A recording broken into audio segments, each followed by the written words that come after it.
माछा मार्न आएको माछा मार्न माछा मार्न तुरे बाबु चाहिँ यहाँ हिँड्दैन यार असल तर गरे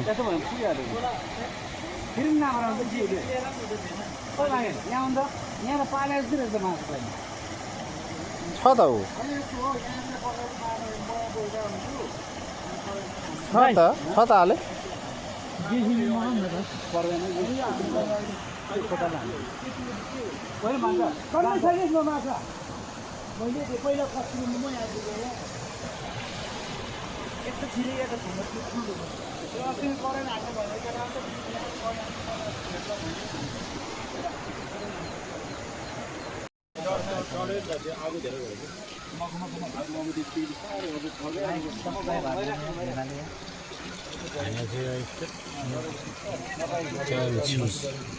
भ्यू जान्नु पर्यो नि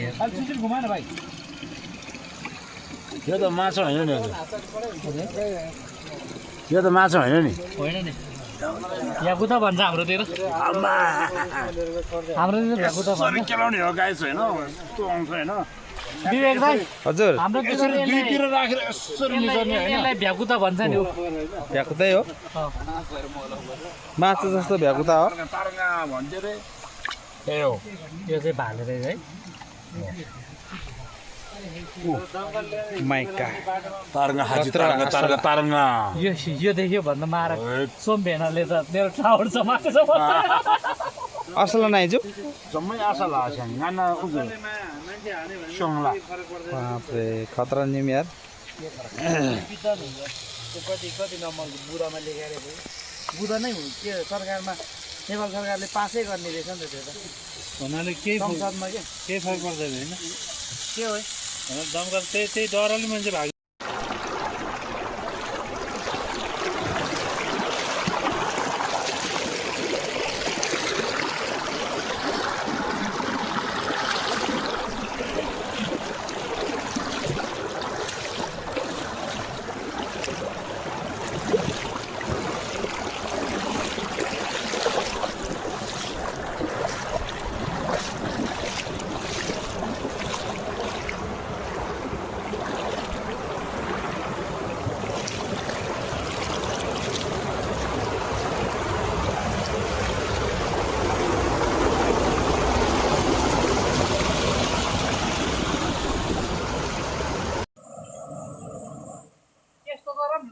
हजुर के गरौँ भन्नु ल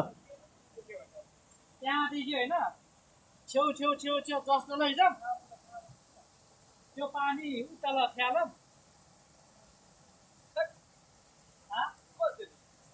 जस्तोले पानी फ्याल्ने के माछा मार्ने तरिका त हामीले बच्दै बच्छ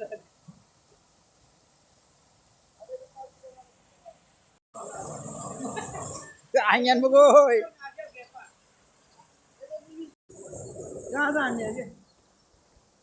माछा मार्ने हो त के गर्ने त मार्ने हो त मार्ने हो के हेलो गाइज हजुर हेलो गाइज माछा मार्न आयो हेलो गाइज हामी चाहिँ माछा मार्न आएको ए जोरीबुटी भएको ठाउँमा आइपुगेका छन् यो पनि एक किसिमको जोरीबुटी नै हो है यो पनि हो अनि अर्को एउटा अर्को पनि देखाउँछु म यो पनि जडीबुटी नै हो है यो पनि जडीबुटी नै हो थाहा हुनेलाई थाहा नै हो थाहा होला होइन केको लागि हो भनेर तर यो जडीबुटी नै हो यहाँ माथि पनि जुम गरेर देखाइदिन्छु यो पनि जडीबुटी नै हो है हामी आज यस्तो ठाउँमा आइरहेका छौँ कि पुरै जडीबुटी नै जडीबुटी भोक लाग्दैन ए यो जङ्गल छिरेपछि भोकै लाग्दैन एक किसिमको कुन खालको जडीबुटी छ है त्यो चाहिँ हामीलाई थाहा भएन यस्तो आनन्द लाग्छ कि गजब लाग्छ